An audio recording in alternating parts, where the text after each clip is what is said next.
အိမ်မှာတရုတ်နန်းနန်းမှုံလုပ်ကြည့်ရအောင်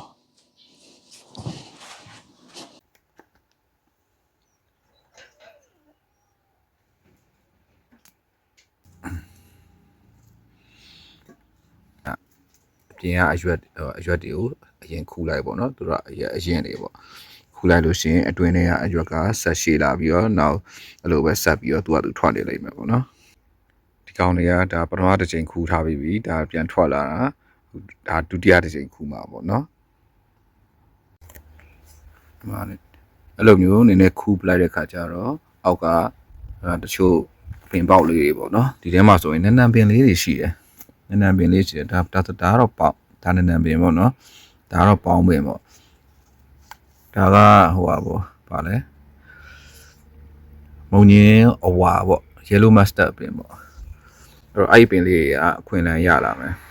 ဒါတော့အိမ်မှာဒီလောက်ပဲ6လမ်းတဲ့နေရာရှိတော့ဒီလောက်ပဲရင်ခူးထားမယ်ကျန်တာအောင်နောက်သုတ်ထပ်ခူးမယ်ပေါ့နော်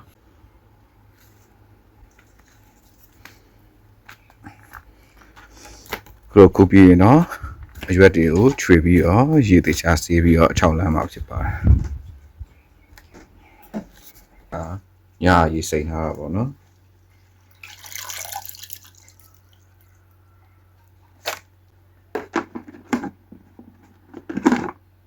ဒီဘက်ကအချောက်ပေါ့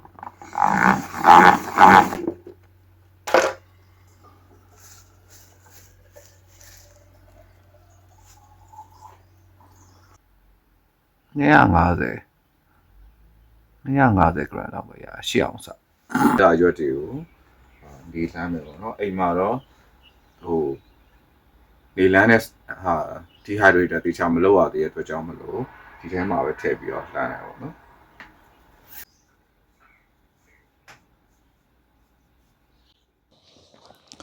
အခုလိုအချောက်လန်းတဲ့နေရာမှာတတိချက်ကမှာက UV များလို့ရှိရင်အယောင်လွင့်မယ်အပူများလို့ရှိရင်အနံ့လွင့်မယ်အဲ့တော့အယောင်နဲ့အနံ့ကိုထိမ့်သိမ့်ခြင်းနဲ့ဆိုရင်အဲ့ UV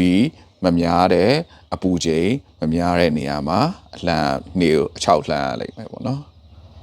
နောက်9ရက်နေလို့ရှိရင်ပြန်တွေ့ကြမှာ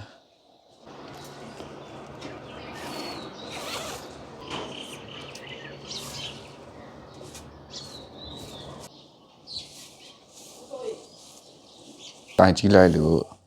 ဒီလိုအနေထားဖြစ်နေပြီဆိုရင်ပေါ့နော်ဒါပထမအဆင့်6သွားပြီပေါ့နော်ဒါပထမအဆင့်6သွားပြီဒါပေမဲ့သူကချိုးမယ်ဆိုရင်တော့ချိုးလို့ရတယ်မပြတ်သွားဘူးပေါ့နော်မကျွတ်နေအောင်မချောက်သေးဘူးပေါ့ချိုးလို့ရအနေထားပေါ့နော်အဲ့တော့ဒီဟာကိုကျွန်တော်အိမ်မှာတော့ oven ထဲမှာ electric oven ထဲမှာနည်းနည်းထပ်ပြီးတော့အချောက်ခံလိုက်တယ်ကျွတ်သွားတဲ့အထိချိုးလို့ရတဲ့အထိပေါ့နော်အဲ့မရှိအောင်လုပ်ပြီးတော့ batch တစ်ခုချင်းပေါ့နော်အချောက်ခံလိုက်အချောက်ခံတဲ့နေရာမှာ oven ကိုဟိုတော့50နဲ့80ကြားပေါ့နော်ကြားပဲထားမယ်50နဲ့80ကြားပဲသူကအရန်ပူလို့မရဘူးနောက်ဟို conventional oven ဆိုလို့ရှိရင်သူကလေပန်ကာလေးပါတယ်အဲ့ပန်ကာဆိုလေဘူးလေးနဲ့ပေါ့နော်အချောက်ခံတာပေါ့အဲ့တော့50နဲ့80ကြားပဲထားမယ်အနံ့အရန်မထွက်စေနဲ့အနံ့ထွက်တာဘာဖြစ်လို့လဲဆိုတော့ essential oil တွေကဟိုပါပေါ့နော်ထွက်လာလို့အနံ့ထွက်တာပေါ့နော် essential oil တွေကိုဒီအမှုန့်ထဲမှာပဲရှိနေစေတယ်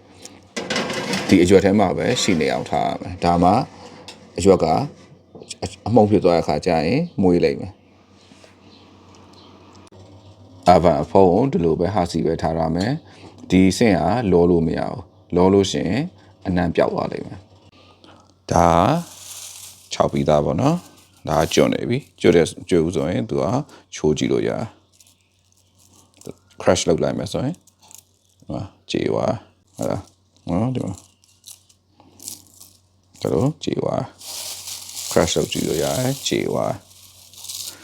အဲ့ဒါဆိုရင်ဒါကျွတ်နေပြီပေါ့နော်ဒါဆိုရင်အမှုတ်ကြိတ်လို့ရအနေထားရောက်သွားပြီ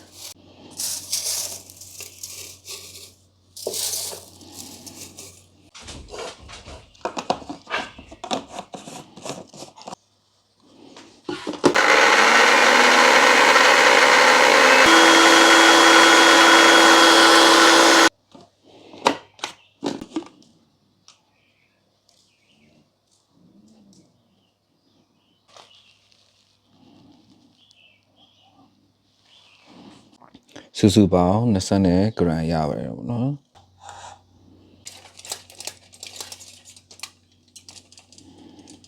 29 gram ပေါ့နော်25 gram ပဲထားပေါ့သူကဟို250 gram ကိုချိန်လိုက်တာ25 gram ရတယ်ပေါ့နော်အခုဆိုရင်ကျွန်တော်တို့တရုတ်နန်းနန်းအရွက်မုံ25 gram ရပါပြီပေါ့နော်25 gram ဆိုတာမီလီဂရမ်အားဖြင့်ဆိုရင်2500မီလီဂရမ်ရှိပြီးတော့2500မီလီဂရမ်ဆိုတာတစ်နေ့ကို900မီလီဂရမ်ပေါ့နော်စားမယ်ဆိုလို့ရှိရင်ရက်ပေါင်း50စားလို့ရပါတယ်ပေါ့နော်ဒီဥစ္စာအဲ့တော့တရုတ်နန်းနန်းမုံကသွေးတိုးရှိတဲ့လူတွေတရုတ်နိုင်ငံအမုံကိုစားကြတယ်သွေးတိုးကြတယ်ဆိုတာဘာကြောင့်ကြရလဲဆိုတော့ကျွန်တော်အစကတော့မသိခဲ့ဘူးနောက်ပိုင်းမှာတော့လေ့လာတဲ့အချိန်မှာဘာကိုသွားသိလာတယ်ဆိုတော့သူ့မှာ flight ဆိုတဲ့ဓာတ်ပေါင်းတစ်ခုပါတယ်ပေါ့နော်အဲ့ဒီကောင်ကသွေးကြောတွေကိုဖွင့်ပေးတယ် relax ဖြစ်အောင်လုပ်ပေးတယ်ပေါ့နော်သွေးကြောစီတာကောင်းအောင်ပေါ့သွေးစီတာကောင်းအောင်လုပ်ပေးတယ်နောက်တစ်ခုကဘာပါလဲဆိုတော့သူက apagenin ဆိုတဲ့ဟာနဲ့ luteolin ဆိုတဲ့ဓာတ်ပေါင်းနှစ်ခုပါအဲ့နှစ်ခုကကြတော့ခန္ဓာကိုယ်ထဲမှာရှိတဲ့ inflammation ပေါ့နော်ဖြစ်နေရောင်တဲ့ဟာတွေကိုသူကယော့အောင်လုပ်ပေးရပေါ့နော်အဲ့တော့သွေးကြောတွေစီးဆင်းလာတာပိုကောင်းလာတယ်ပေါ့နော်ဆိုတော့အဲ့ဒီဟာတွေကြောင့်မလို့တရုတ်နိုင်ငံမုံစားလို့ရှိရင်သွေးတိုးကယော့လာတယ်ပေါ့နော်တရုတ်နိုင်ငံလေးစားလိုက်လို့ရှိရင်သွေးတိုးရှိရလို့တရုတ်နိုင်ငံစားလိုက်ရင်သွေးတိုးယော့လာတယ်ဆိုတော့အဲ့ဒါကြောင့်မလို့ဖြစ်တယ်ပေါ့နော်အဲ့တော့တရုတ်နိုင်ငံအမှုံကိုအိမ်မှာ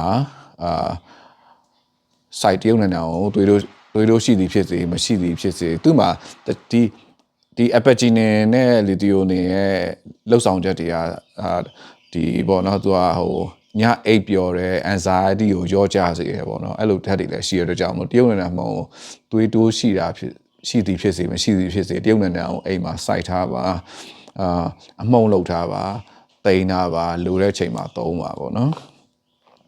အမြဲစားလို့လည်းရတယ်ဒီနေရာမှာမေးစရာတစ်ခုရှိတာကအယိုးတွေရောထည့်လို့မရဘူးလားဆိုတော့အယိုးတွေလည်းထည့်ရင်တော့ထည့်လို့ရတယ်ဒါပေမဲ့အရွက်မှာက mineral တွေဒီ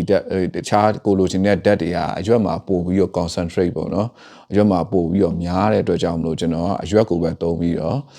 အယိုးတွေကိုမသုံးဘူးအယိုးတွေကိုကျွန်တော်လွတ်ပစ်လာဆိုတော့မလွတ်ပစ်ဘူးအယိုးတွေကိုအချောက်လန်းအယိုးတွေကိုလည်းသူ့ဟာသူအချောက်လန်းပြီးတော့အမှုံကျိတ်ပြီးတော့ဟင်းချက်တဲ့နေရာမှာသုံးလို့ရတယ်ပေါ့နော်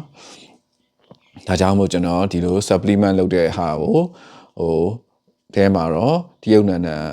ဒါကိုအရွက်မှုံပဲလုပ်ပြီးတော့အယိုးမှုံကိုကြတော့ဟင်းချက်တဲ့နေရာမှာသုံးတယ်ပေါ့နော်တရုတ်နိုင်ငံတွေအိမ်မှာစိုက်ထားပါထုတ်ယူပါအမှုံကျိတ်ပါအိမ်မှာသိမ်းပြီးတော့သုံးဆွဲပါပေါ့နော်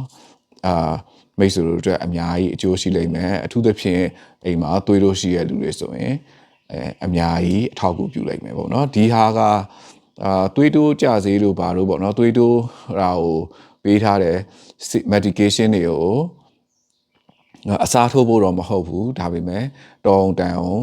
သွေးတွေနဲ့တက်လာတဲ့ဟာမျိုးကြရင်ဒီကောင်စားလို့ရတယ်နောက်ပြီးတော့ပုံမှန်အားဖြင့်မိမိရဲ့ကျန်းမာရေးကိုပေါ့နော်ကျန်းမာရေးကို improve ဖြစ်လာအောင်ဒီကောင်ပုံမှန်လေးစားသွားလို့ရတယ်ပေါ့နော်အားလုံးပဲကျေးဇူးတင်ပါတယ်